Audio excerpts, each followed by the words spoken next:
you cannot afford to make a mistake. It needs to be perfect the entire time, because your whole yield figures, your business plan, your financing is based on this full production. So if halfway it fails and you have to restart, well, you're in trouble. Welcome to Greenhouse Success Stories. Tune in every week as we share conversations with growers, operators, and innovators from around the world, providing insight into what's working in their greenhouses. We discuss firsthand experiences and provide insights into how these farms are succeeding and thriving. Special thanks to our title sponsor, Arnois Greenhouse, with your host, founder of Little Greenhouse That Could, Trina Semenchek. Okay, good morning, everybody. I'm super excited for this guest on Greenhouse Success Stories. Today, we have Olivier Paulus. He is the owner and founder of Verteberry. He's been working on Verteberry for 8 years. They grow strawberry plugs. Very excited to learn more from his expertise. So thank you for being on the show, Olivier. Yeah, Trina, thanks for having me. And I'm also looking forward to this interview and just talk a bit about what we've been doing in the past and also what we're going to do, of course, in the future. Thanks again. Yeah. And I think you guys are in a really unique space, especially here at Montreal that you're based out of right now, right? Yeah. So we are just, let's say, 45 minutes outside of Montreal. So we're in what they call Zone Hectic, which is an agricultural development area. So for us, it creates really the perfect base to position the company and also have some backing, both on the political side, but also on the visibility of our project. We're not somewhere in the lost countryside. So can you speak more to that political backing that you currently have based on where you are in Montreal? Like, have you been talking to any of MPs or members of parliament in Canada who are really supporting this initiative? Yeah, so far we haven't been speaking, let's say, with any ministers or so, or very limited. But the political backing, however, is more related to everything about food sovereignty, Yeah. especially in days like today with the whole situation also with Trump, everyone creating agendas of being more independent. Then any kind of project, whether it's a vertical farm, a greenhouse, or food production, gets attention. And it's also important for us to really understand what are the regions looking for, what does it mean, food sovereignty, and how can we help. And we do believe that having, let's say, a more modern growing method, being more climate independent and more independent in general, will also help these people, politicians, regions, integrate our solutions in their agenda. Yeah, right. And meet their goals and their targets. Yeah. And I don't know too many year-round berry growers in Canada. I know, have you heard of the Weston Family Foundation? Yeah, The sure. Homegrown Innovation Challenge? Yeah. So we've also participated in that. And indeed, especially in more, I'm not going to call it extreme climate, but let's say the climate is very diverse here. We have the very cold winters, very hot summers in the end. At the moment, it's like 30 degrees, high humidity. So creating solutions to grow truly year-round, it's a challenge, even for modern greenhouses. So it was nice, and indeed with the foundation, they had this program, the Homegrown Innovation Challenge. I need to support any kind of player from low-tech to high-tech to come up with solutions, with business models, with ideas, how we could grow berries in general, so not only strawberries, year-round in Canada. Oh, that's excellent. So I know that you just moved to Montreal, but before then you were based in Belgium. Yeah, correct. Yeah, so maybe talk a bit about how you started Verteberry and how you got into growing strawberries. Ooh, I'll try to keep it short and then to the Oh, you point. don't have to keep it short. Yeah. Because there is quite a story behind it. So indeed, we've created a company. It's gonna be close to 8 years ago, and I think like many startups, it just started with a crazy idea. I had a nice job. I was sitting in my office one day, and I just got a call from someone like, "Hey, dude, do you want to become a farmer?" And I was like, "Yeah, sure. Let's have a beer."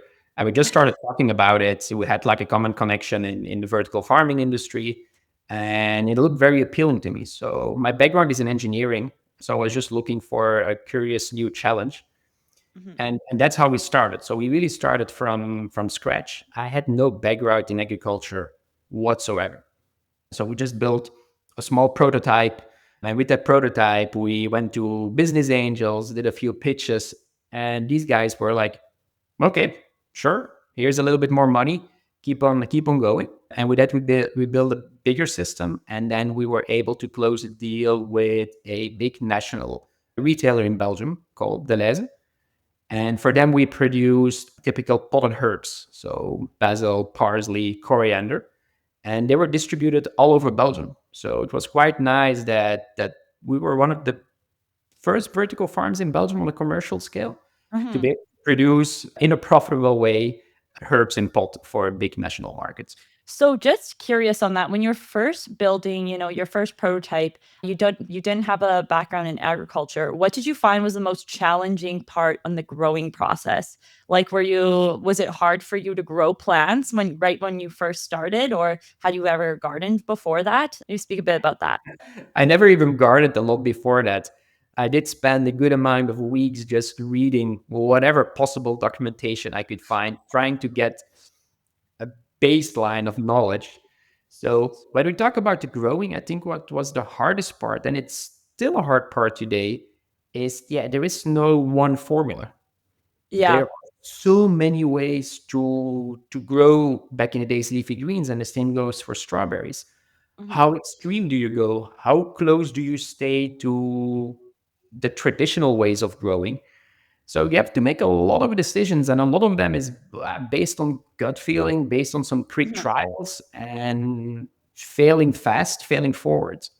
So that's how we started, just talking with a bunch of suppliers that now became partners. Yeah, that was really the beginning. The good thing is with herbs, if I compare it to strawberries today, it was really easy. It Yeah. almost grows like weeds. As long as you create the kind of right environment, you put in the seeds and it grows. And if it fails, you can start again in 4 to 6 weeks. So your testing cycles are quite quick. Uh-huh.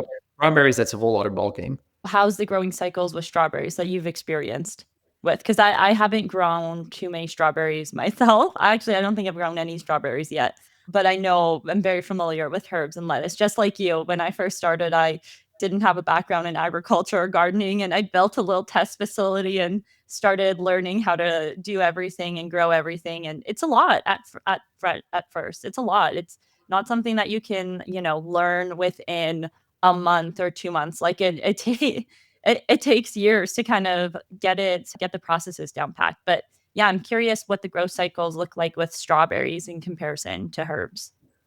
And When how did you pivot into strawberries? Okay, sure.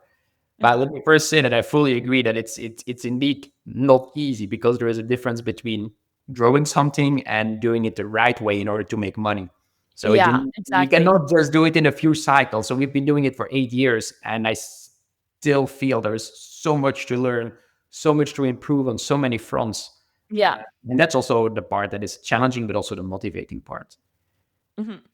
If we then go and look towards the growing cycle with strawberries, it's a bit more complicated than the herbs. The herbs, let's say you buy a bag of seeds, and then you have 6 weeks later you have a crop that you can sell. Mhm. If you want to replicate that reasoning in strawberries, if you go to the most modern way of growing today, is you can actually buy strawberry seeds as well. Although it's Mhm. very niche, they're doing your first trials. But if you go from a strawberry seed to first harvest, that will quickly take 3 months. And then from first harvest to last harvest, that can go up to 8 months, 9 months. So doing a full cycle is 12 months. So Mhm. doing one cycle of learning stuff takes 12 months versus, let's say, 4 to 6 weeks of leafy Mhm. greens. Mhm. If we then go to the way that we do it, so we do actually more related to the traditional way of growing strawberries. So we start from what they call cuttings. From these cuttings, you create your own plants, and then from these plants, you start growing your strawberry. Then the big question is, how do you get cuttings? So that is also something we produce ourselves from so-called mother plants. So in strawberries, you actually start with what they call a mother plant, and it produces runners. These are like, let's say, it becomes a big bush. These runners become 2, 3 meters long. And afterwards, you cut these runners in little pieces, what they call cuttings. And these cuttings you stick in a pot. If you take that entire process, that can easily add an additional 4 to 6 months to a cycle. So that brings that our test cycle from scratch to final harvest can easily go up to 18 months. Mhm. So hence the big challenge in strawberries for both Yeah. research but also commercial production. You 18 months. You cannot afford to make a mistake. It needs to be perfect the entire time, because your whole yield figures, your business plan, your financing is based on this full production. So if halfway it fails and you have to restart, well, you're in trouble. Yeah, exactly. So when you first started growing strawberries, was it just, like an R&D initiative? You didn't necessarily have a buyer. That's what I'm guessing, but was that the approach that you took? Like, how did you get your first buyer, and then at what quantity, and how stressful was that managing that first trial? I think you need, sorry, but I skipped that question on how did we go from leafy greens to strawberries. In Europe, we got hit both with, well, as everywhere else, with COVID, but then also combined with a big energy crisis, which was not very positive for our business model and for our scaling plans in Belgium. It's a very particular market. So we were like, okay, what are we going to do? We have growing knowledge, we have technology knowledge, we know how to make it work in a very lean and mean approach. So we started doing a bit of trials, really left and right with different crops, going from ornamentals to also strawberries. And after these first trials, we were like, hey, wow, these strawberries, they actually work. The quality was good, the results were repeatable. And then the next question popped up, okay, how are we going to turn this into a business? And we directly felt that, okay, it's not going to be Belgium, it's not going to be Europe. And why? Again, energy prices are very high. And it's a complicated market again. We've got all the countries, all the languages, all the cultures. So it's not a unified market where you have big customers that are willing to pay a bit more premium for a high quality crop. And on top, the produce in Europe is already very good quality. It's very professional growers. They know what they're doing. So it will be more difficult to find our space in that market. Mm. So what have we done? We just jumped on a plane to North America, the American dream, and we basically did a bit of a roadshow: East Coast, West Coast, US, Canada, and we spoke with a bunch of people, with Ooh. well, distributors, with investors, with banks, and we just collected information, trying to understand, okay, what's going on there across the ocean. So when was this? Just for timeline's sake. When did you do this road? And by road show, did you just like rent a car and go to a bunch of different conferences? Not even conferences. We just send out a bunch of emails to people that we thought were interesting. So we combined it with conferences. We also did the first time Indoor FCon in Vegas, and that Yeah. we basically took it from there. So that was a good a good 2 years ago almost. Mhm. And it's during that trip that we met our first customer. So that was actually Eric Fréchette, who is the owner of Taste of the North. And he has been building his company for the last 30 years. And what he's doing is actually buying high quality produce from Quebec, because they got amazing produce and amazing growers here. And he's exporting this to New England, to premium channels. And he was saying, hey guys, I've got a rather big demand for strawberries year round, but I don't have access to Quebec strawberries year round in the quality I want. And that's how we found a match. So we were like, okay, sure, let's come and set up a first production here in Quebec, and then together with you, we'll start exploring that market. So that was 2 years ago, and now 1 year ago we arrived here, and we're producing berries for him. Wow. What a story. So right now, are you just producing for him? And he's called Taste of the North. So he's just a like a marketer or a distributor of fresh produce, or what's his company?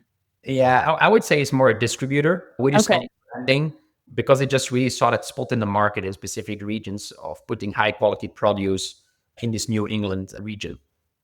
So he's very active. And that just a little side story. So 30 years ago, he started as a strawberry salesman. He was just Mm. running around with the strawberries, going door to door. And it's that mentality that he still has today with him. He's a great entrepreneur, just wants to also support us and together with us create this new market. Not only for him, but he has a son. And his dream is, of course, that his son will take over the business. So we're creating this partnership also so that his son can continue supplying strawberries in the future. Okay. And so right now, so is he your primary customer right now, or have you guys expanded since? Yeah, that's one of the challenges. If we Yeah. talk about primary food production, let's say chicken, egg, especially we want to create an impact with our company. So it's all Mhm. about big volume, large volume production. So you need also the big customers. Yeah. Big customers, they will not really buy from you unless you have big volumes. So you're always running around in circles. So yeah, today our main customer, of course, is Taste of the North. But as he is also a strategic partner, he's also helping us in doing trials with some other retailers. So we're doing some smaller productions for the other Okay. retailers to check in on the quality, and then based on the feedback, start increasing the volumes. Yeah. Okay. That makes sense. And that's actually a really beneficial partnership as well. Yeah. So you're just selling the actual strawberries themselves? Because I actually thought you sell the plugs that people can use to grow their own. Are you doing both? Yeah, so it all started in the end indeed with strawberries. That's what we know. It's a nice product. It's tasty. It looks good. And so far, I'm not getting sick of eating strawberries. After eating 7 years or 6 years of basil, it was a bit more difficult to keep eating a basil leaf and going, tasty. I think with a strawberry, I can do it for a little bit longer. But when doing all these trials, we were like, yeah, pitching to investors and to our partners, hey, we can have a year-round production, very low risk. We control basically every step of the supply chain. And that's basically the pitch everyone is saying today in vertical farming and even in greenhouses. Mhm. But there is one big part that no one is sharing with these people is the starting material. So as I said, the majority of growers, they don't start from seeds. So you start from a young plant or Yeah. plant, there's many names for it. These plants you buy from a nursery. Mhm. And there has been a lot of challenges in North America, but even in Europe, with the quality of these plants, regardless of whose fault it is, because I think that's not the point. It's mainly you as a grower, so either a large scale greenhouse grower or a vertical farm, you need to buy these plants from an external partner. And every time, every year, you need to pray, hey, is the quality going to be good enough?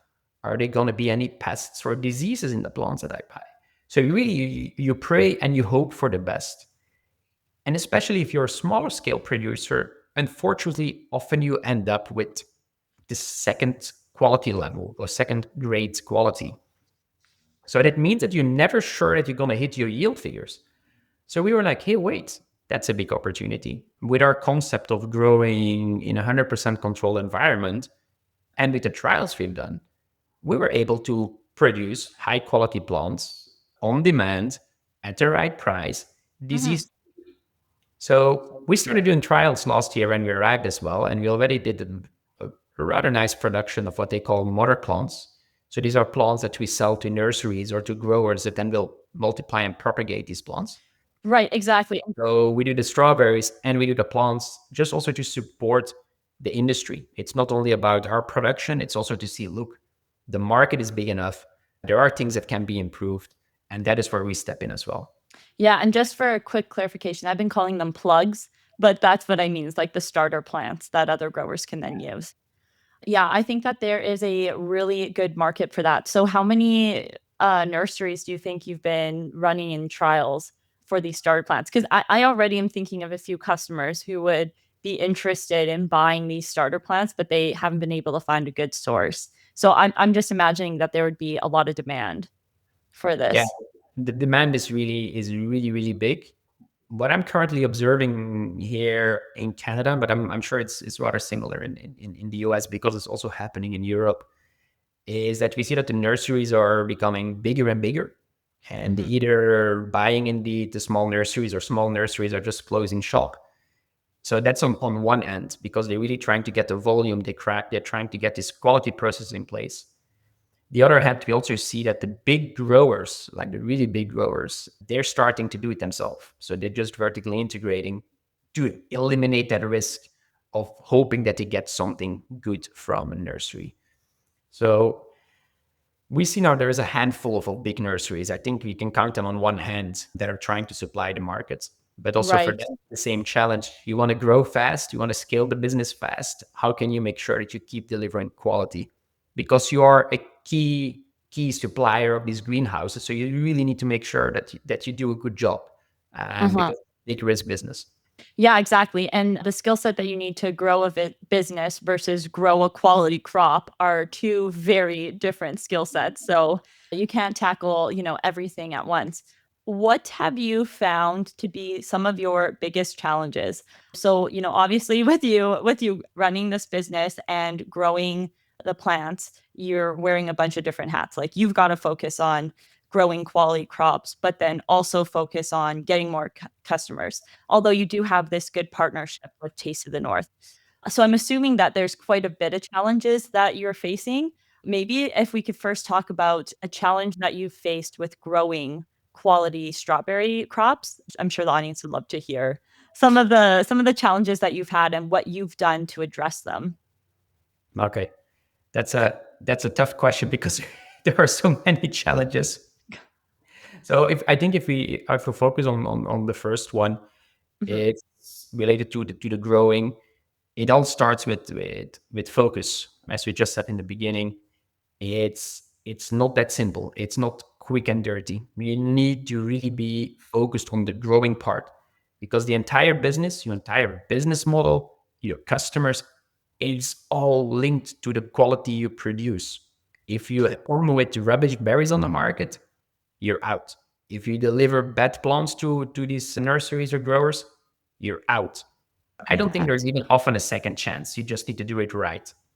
Mhm. So that has been the motto since day one at Verteberry: is biology first, plant knowledge first, and everything else will follow.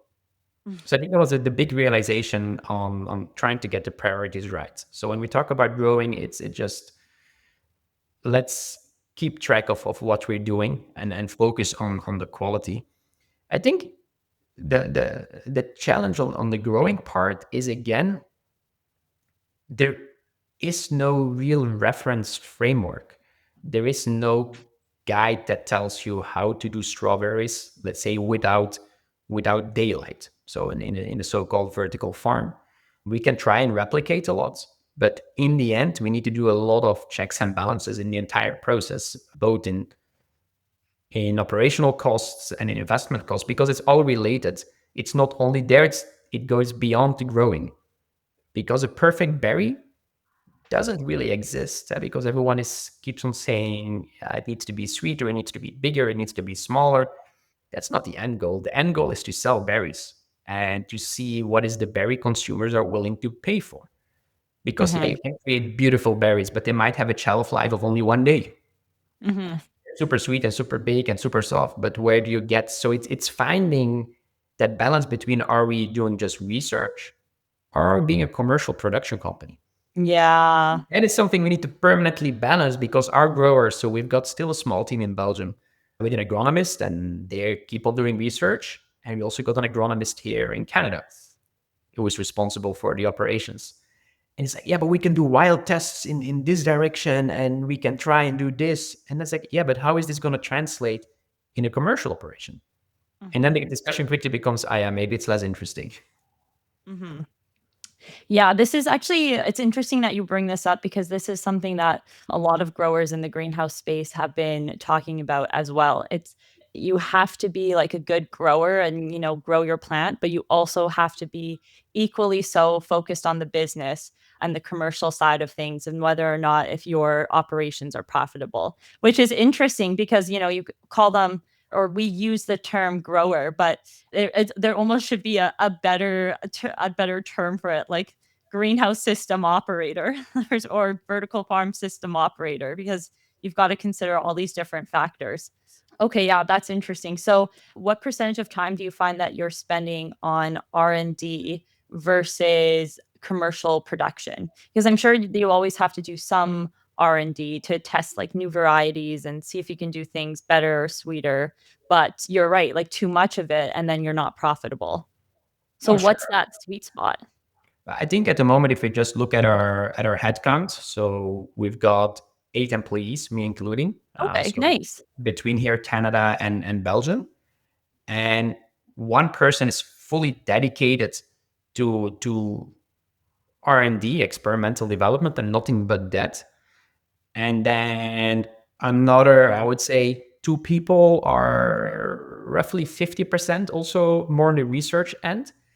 Why do I say more on the research end? I think they're more busy with collecting and analyzing data in the commercial growing setting, and then exchanging with the team in Belgium, just trying to see, okay, are the things that we are learning on the go? Because that's a nice part of a vertical farm. Even in a commercial setting, we can always be doing a bit of research. We can say, and let's say in one growing area, we give 5% more light, or we change the irrigation strategy in another zone. So this gives us a little bit of data points left and right while we produce Mhm.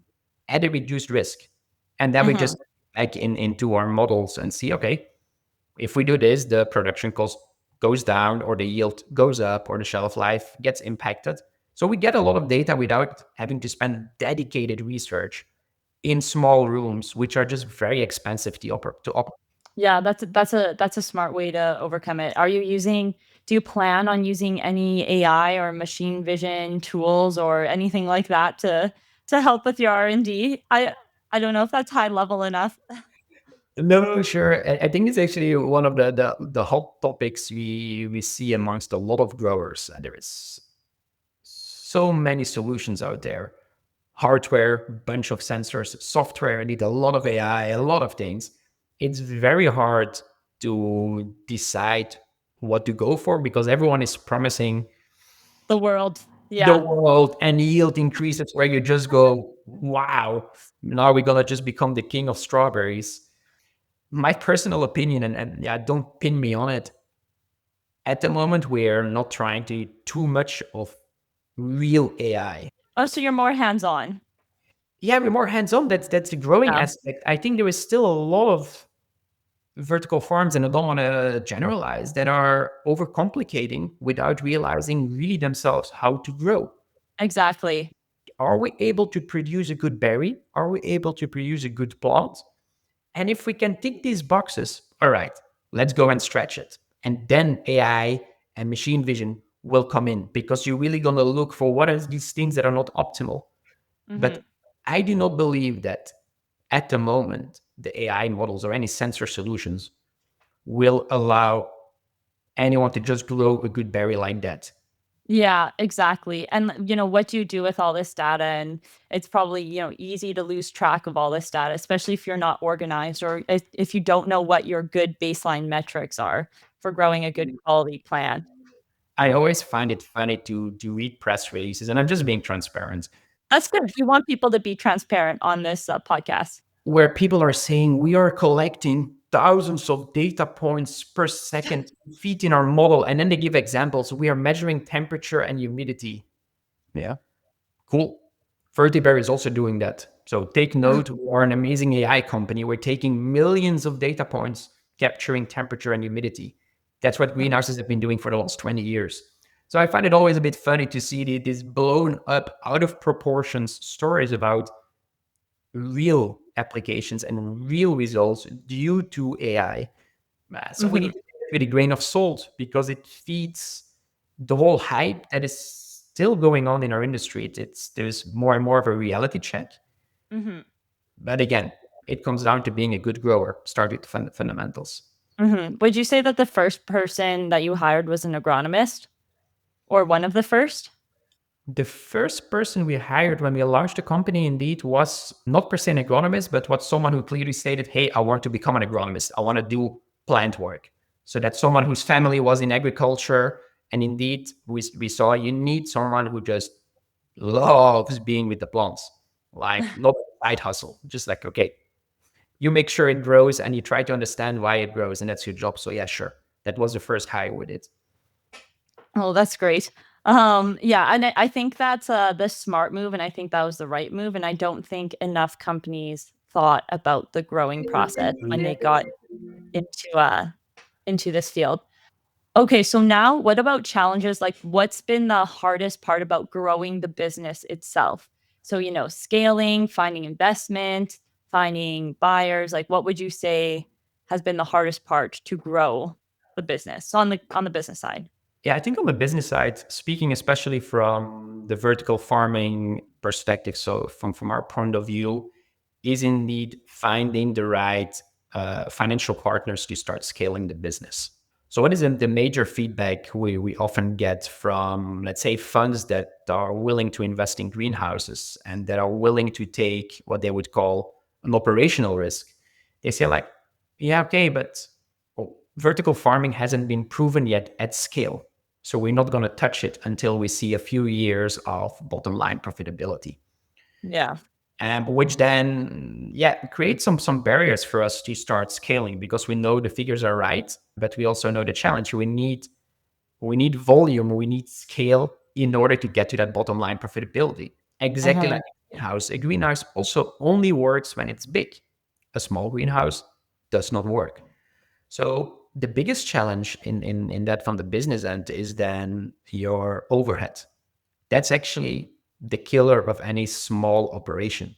You need the base team. I'm not saying that you need 10 people, but even if you need like us, 8 people, to generate enough revenue, enough profits, just to already pay these base salaries, you need some infrastructure. That's the point where we're now like, okay, good. We need to find investors that believe in our business model, that are willing to take a bit of an infrastructure risk, and then take it from there. So I think it's creating a track record now that I would call them that greenhouse funds wants to see, so we can start competing with typical greenhouses. And how big is your site right now? So at the moment, we are what we are at a pilot phase facility. So we currently have a building of 20,000 square feet, in which we have a couple of rooms to validate each step of our production in a more commercial environment. Yeah, 20,000 square feet. That's good for your facility. So you mentioned before that one of your challenges as a grower was figuring out the right, level of quality plant to grow that is also still commercially viable, is to just figure out what that plant is. So it's almost like on the selection stage. What have you done to figure out, what that plant is? Like what have you done to solve that problem, and what has worked, what hasn't worked? I will not share all our secrets. Yeah, Now, that's okay. We don't expect you to share all your secrets. no, I think there the R&D part at small scale was important. Yeah. So we've just done really what I like is random trials. Like we throw everything in the growing room. So we try in parallel a bunch of different light settings, a bunch of different climate settings, and then see what happens and just make mistakes, a lot of mistakes. I love it when Mhm. it just makes mistakes. Learn from it. And it doesn't mean you need to take that mistake in the entire 18-month crop cycle. It's perfect if you see after 1 or 2 weeks, okay, this method of growing doesn't work. Okay, skip it, learn from it, and just directly launch a new one. But the most important part is creating good reference points. And that we've always done by speaking with industry leaders. So these are Yeah. inside the typical consultants, research centers, growers, breeders, and just have these checkpoints. Because it's very easy to tell yourself, this is a good plant, way good. But if you ask a grower to come in, they will just come in and tell you it's shit. That's how it goes. And then you have to listen. And then you learn again because they say, hey, the plant needs to be a bit tougher. It needs to be prepared for a greenhouse environment. We need to see more flower initiation. The roots don't look as strong as they could. Maybe they'll look left or right. So that's something we've done since day one. We speak with a bunch of people, and that's the way growers do it. Is we shouldn't be afraid to open our doors a little bit. Again, not Mhm. by sharing exactly how we do it, but at least share the results and then be open for that feedback. And that's how we progressed. Yeah, that's awesome. And like to get those relationships, so to get people to come in and give you feedback, are these just potential buyers of the product, or are they just, you're asking for help and they're coming in? So like they're giving their, goodwill, or how have you been able to get them to come in and give you that feedback? Yeah, I think now a lot is based on goodwill, which of course is triggered by the fact that we are transparent. Yeah, We exactly. don't gain something specifically out of it. We're not per se chasing a deal. It's more that we see, hey, there isn't. a challenge and or an opportunity in the market. For the plants, there are problems. There's problems in the supply chain.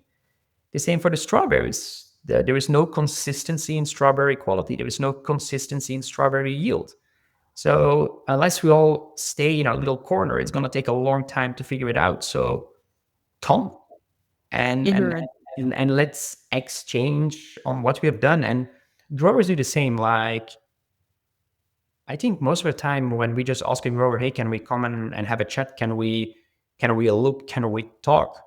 Answer has always been yes.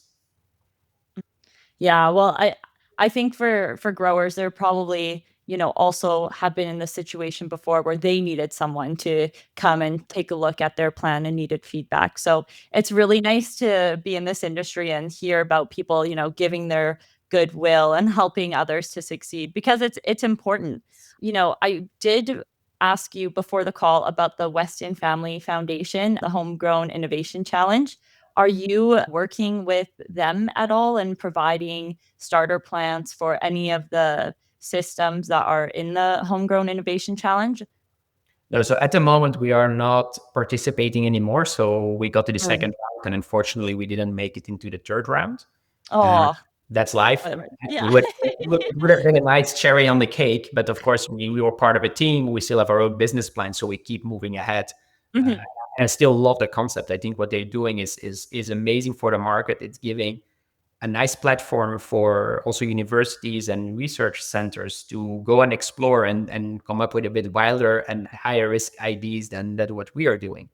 mhm, And in general, yes, our door is always open. We've got plenty of smaller vertical farms or research centers that reach out to us mhm, because they have even a bigger challenge because their volumes are so small.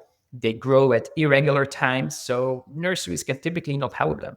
So that's where we mhm, try and help them and just be there like, hey guys, whenever you need plants, reach out. Like we don't have a minimum order quantity at the moment for them. Depending on the timing, we can basically produce plants any time of the year. So that helps research centers because they do grow in climate chambers. Uh, mhm, Normally, they only have the right quality if they're lucky once a year. So that limits the speed of their research. While again, if they want from us once a month, high quality and the same plant, so their results will be more stable. That's something that they can do. Yeah, I'm just trying to think about how to get, a Verteberry set up here in Manitoba because it would be nice to have like that local supplier of strawberries. Have you ever considered like starting up farms in other asking for a friend in other areas of Canada? We get the question, oh, yeah. And let's say that in our history of 8 years now, we did sell some R&D and D and small scale systems left and right. Okay, I think interesting. that's a recurring identity crisis that a lot of vertical farming companies have. And a lot of people are always challenging everyone on that. Okay, are you now a tech company or are you a grower? Exactly. Yeah. First of all, I really believe that you can be both, and there is no harm in that. If we Mhm, look in a lot of new generation companies, like whether it's IT companies or car manufacturers, their end product is a certain service or a car. And in order to provide that service or product, they need to reinvent the way they produce it. And they cannot find it from the typical supplier. So they start inventing, reinventing, optimizing their own production system. And that's exactly what we are doing as well. It's not for the sport of reinventing the wheel. It's we yeah. there is a lack of solutions that we need. So yes, in the background, we are optimizing, changing certain things to allow us to grow better. We try to integrate as much as we can from the industry. So, what is our long term vision? Our long term vision is indeed to provide growers or operators, whatever you want to call them, with a recipe book or with a manual that then comes with the whole solution to start growing themselves. Um, what we see is the biggest challenge there is again you need scale.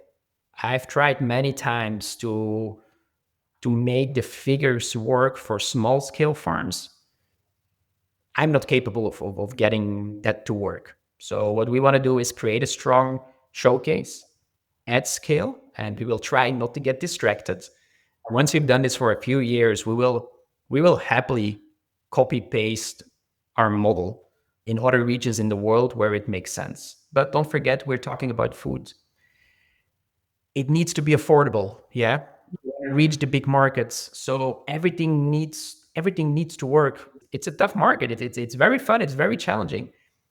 But I've seen a lot of dreams and a lot of visions, even from our side, that realistically are just very tough to make work on the long term.